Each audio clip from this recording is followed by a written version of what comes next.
Në Mavrov dhe Kodër të Diellit sot në mëngjes, ra bora e parë e kësaj vjeshte, duke krijuar një shtresë të hollë bore. Borë ka edhe në vendet tjera malore, pritet që të formohet një shtresë bore deri në 15 cm. Pas shiut I cili ende bie në zonat më të ulta të rajonit, më të gjerë të Dibrës, janë vërejtur rreshtet e para të borës në vendbanimet më të larta, si Lazaropole, Broshtic, zona e Zhupës së Epërme, në fshatin Tatar, Elevs mbi qytet, si dhe në Mavrov. Komunikacioni në këtë pjesë të vendit po zhvillohet pa ndërprerje, por rekomandohet kujdes gjatë drejtimit të automjeteve për shkak të rrugëve të lagështa dhe rrëshqitjeve të vogla, por të shpeshta, prandaj këshillohet të vozitet me kujdes.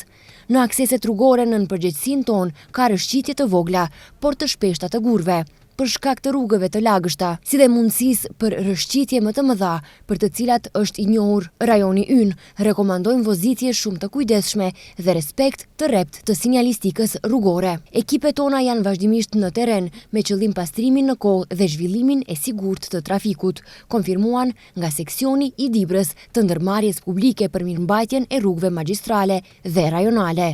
Ndërkohë, për shkak të rënjes së temperaturave, sezoni ngrohjes për konsumatorët e lidhur me sistemin qendror të ngrohjes në Shkup filloi sot.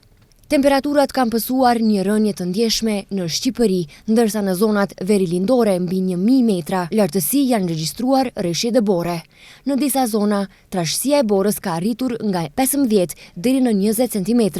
Rreshje dëbore janë shënuar gjithashtu në zonat malore të Peshkopis dhe Bulqizës, si dhe në lartësitë mbi 1000 metra në Mirdit, ku shiu është shoqëruar me borë.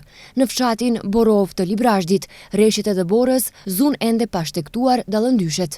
Autoritetet nuk kanë raportuar probleme në qarkullimin rrugor dhe furnizimin me energji elektrike, por drejtuesit e mjeteve këshillohen të tregojnë kujdes për shkak të lagështisë dhe mundësisë së akullit në rrugë. Ndërkohë në Bregdet rreshje kanë qenë në formën e shiut të shoqëruar me erë. Kustuhit kanë shkaktuar probleme të përkohshme me furnizimin me energji elektrike në Lezhë. Edhe transporti detar është prekur nga moti I keq.